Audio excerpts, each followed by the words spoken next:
it's interesting what Steve said about the title. So I decided I'd take a slightly different twist on the title of the presentation.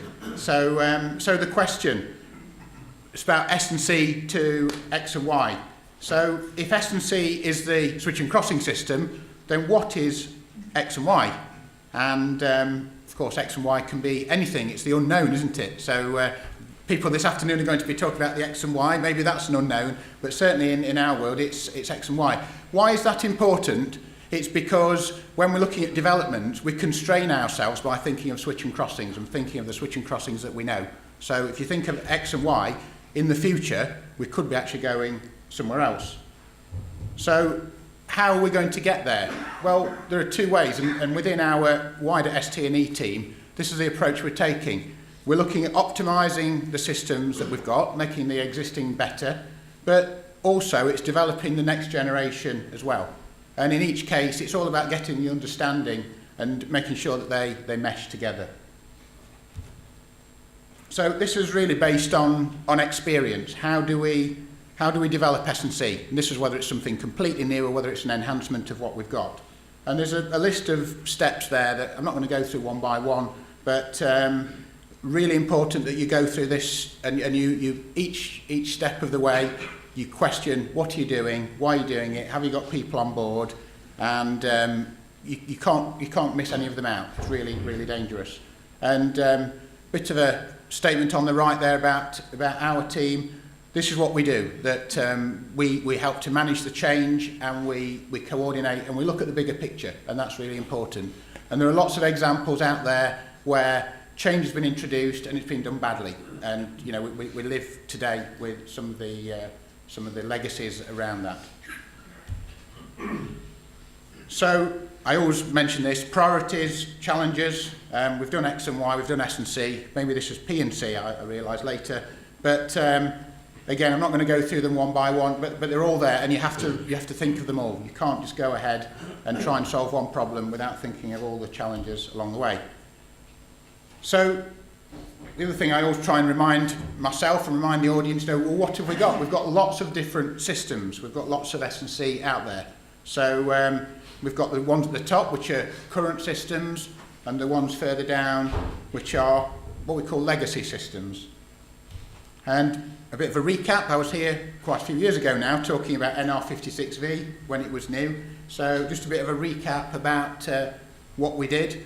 It was based largely on the shallow depth vertical that we had before, and lots of detailed changes.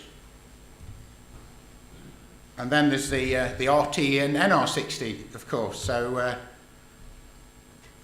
in some audiences, I do this as a quiz, but we're not going to do a quiz today, but we have a little quiz. 4 designs of RT60 S&C, which is which. But the point I'm making is really we moved to NR60, and but we had some issues with it. Cost and the footprint, they were the main ones. But there were early reliability issues with POE, but we brought High Drive Mark II in. We enhanced that. We learned a lot from that process.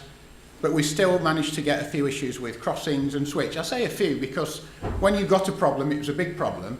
But in the scale of things, there are a lot of successful NR60 layouts out there. But so what I'm going to talk about a little bit now is NR60 Mark II. So this is quite a big step. I think it's probably the most significant step we've made in S&C for 20 years.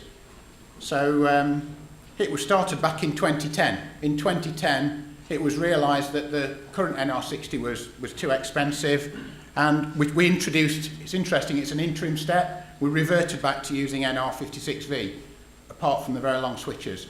And it's such a long time ago, people have now established that as a benchmark, so that's actually making life difficult. But the decision was taken in 2010 to go back to installing 56V and to develop Mark II.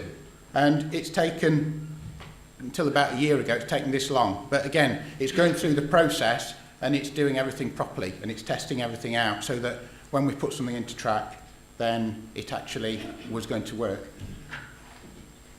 So I've picked here a few different things. I could talk for more than the time I've got just on NR60 Mark II development, but I'm just going to pick on a few things. So the switch geometry, this is really something quite key. So the old type of switches that we've had in vertical S&C were this intersecting geometry, sometimes called a secant.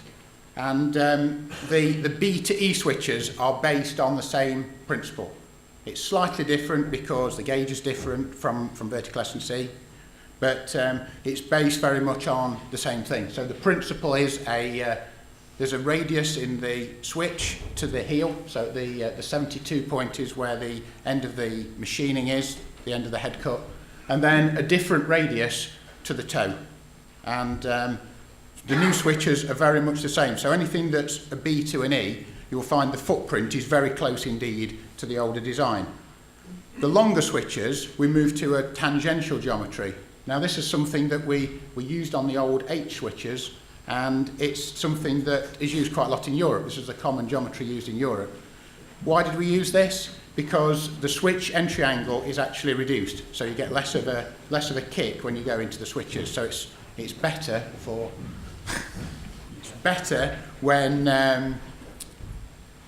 when you're going through at higher speeds. But of course you don't get something for nothing. So what happens there is the footprint is changed very slightly.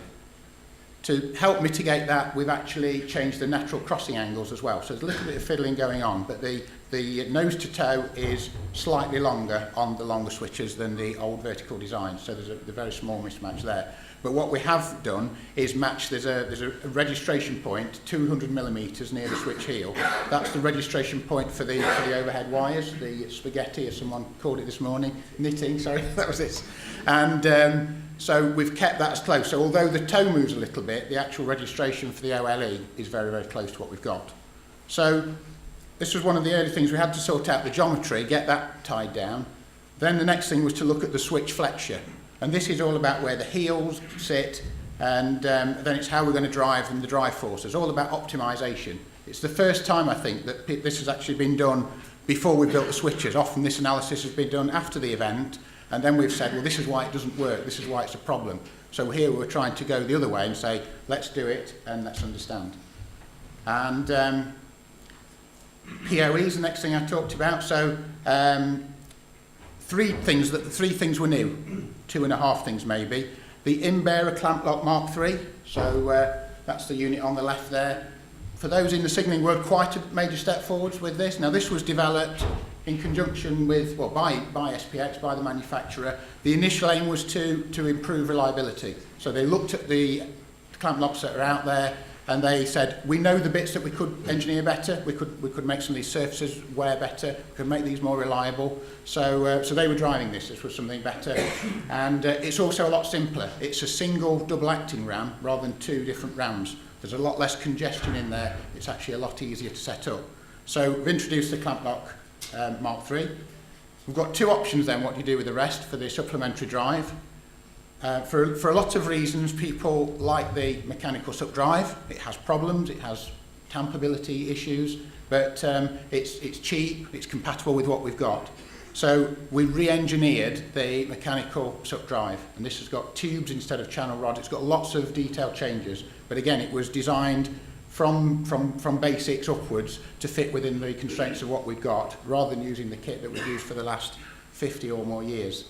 And the other bit's the high drive. So the high drive is based on the same principles as the high drive on the old NR60, and the lessons we learned with NR60, with high drive Mark II for that were carried forward. So again, looking at the strokes, looking at the pressures, and we believe we've got a POE system that's far more reliable, far more resilient than past.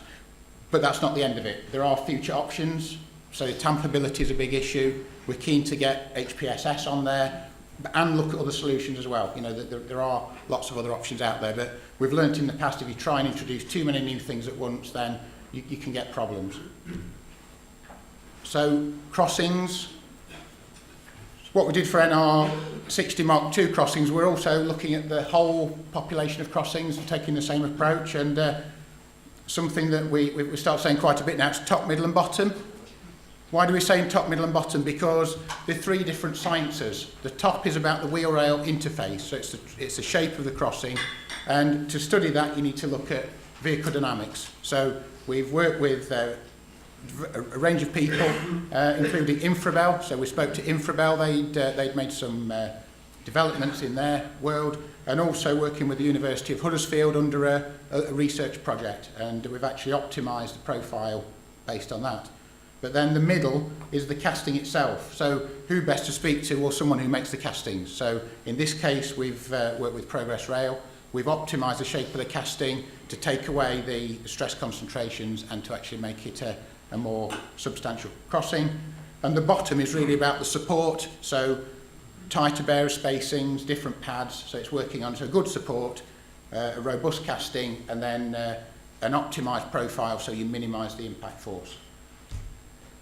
And one of the more controversial things in the development, we actually went to a completely different fastening system. So did quite a lot of analysis on this, and it's around access was one of the issues, to be able to get into the tight areas. But secondly, we've got an inclined layout, but the rail inclination isn't base plated all the way through, and we're using these polymer wedges. So the picture to the right there.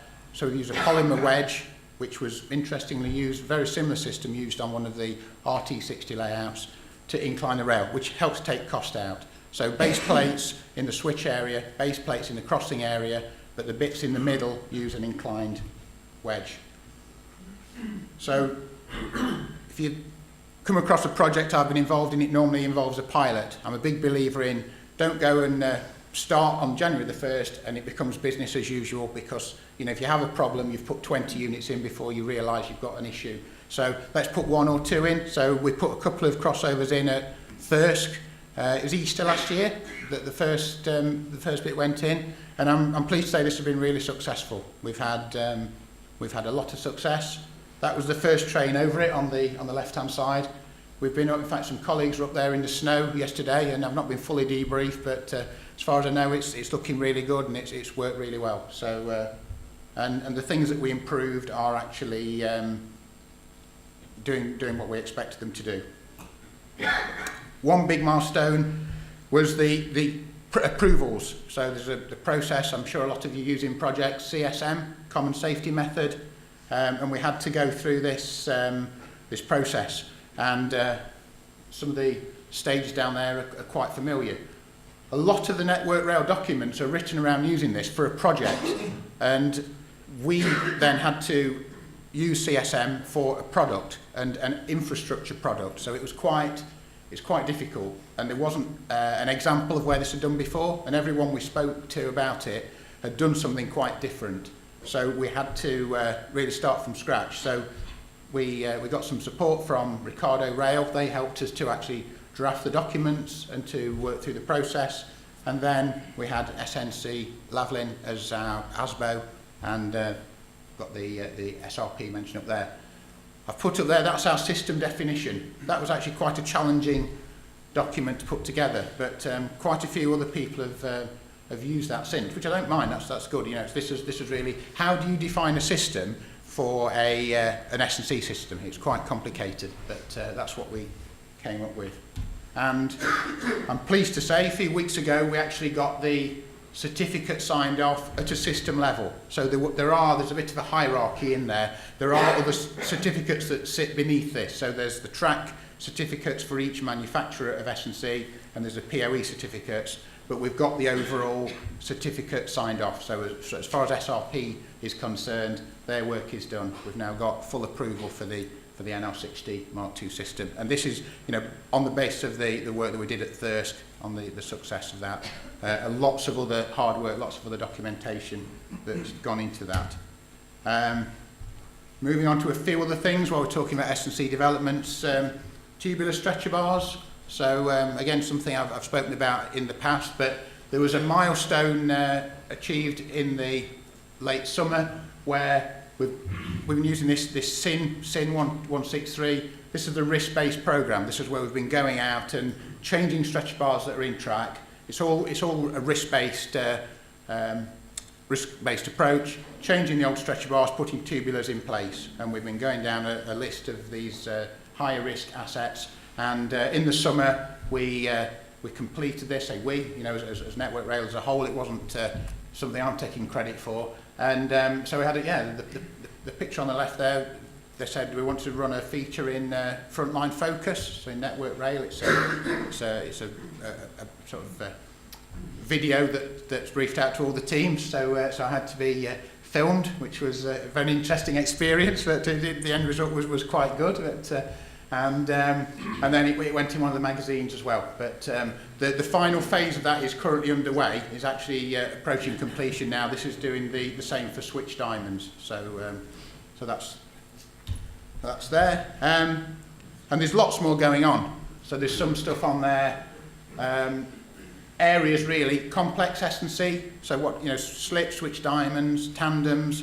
There's a lot of the stuff there where we've got a drawing that shows something, but we're doing something else, you know, so we're trying to tighten all of that up. So we've actually got up-to-date drawings so we can put these units onto concrete. Modern POE systems, we've got everything right. So a lot of work going on around there. Plans to develop NR60 MK2, door junctions and switch diamonds as well. We've still got to get that project scoped and we've got to get the funding agreed, but we're working on that at the moment. Non-standard designs, as you all know, there's a lot of non-standard S&C out there. So again, it's tighter controls. We've introduced some REPWs again for things that in the past we didn't have REPWs for. These are our standard drawings, but really what we're saying is if there isn't a standard drawing behind it, how is it approved? How is it signed off? And the projects, just having it on a project drawing doesn't actually look at all the componentry and all the detail. So picture on the right there, NR56V with high drive. So this is again another system. So long switches, NR56V, the mechanical supplementary drives, back drives were not as reliable as we wanted them to be with a clamp lock. So we've introduced the high drive. That was the first installation at Micklefield on the right there.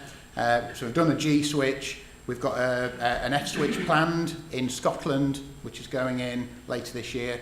We're looking for an SG, so we're doing these as a first of type, and then we'll develop that. And last but certainly not least, we're doing a review of bearer joints as well. The whole modular idea, but the joint. We've got some testing due to start at Southampton University in a couple of weeks, which is another example where we use the R&D projects to give us more help to actually understand more about what we've got before we start looking at what we need to do next. So, in summary, don't know how I've done on time. Brilliant so far. Thank you. An example to everybody. Thank you. So, many recent developments, and I'm pleased to say some successes. So, how do we measure success? Reducing risk, improving reliability, and reduced whole life costs. And we've got a strategy. We're developing more detail around that strategy, and this is based around both short and medium term developments, improving what we've got, but we've also got this longer term stuff going on as well, longer term research.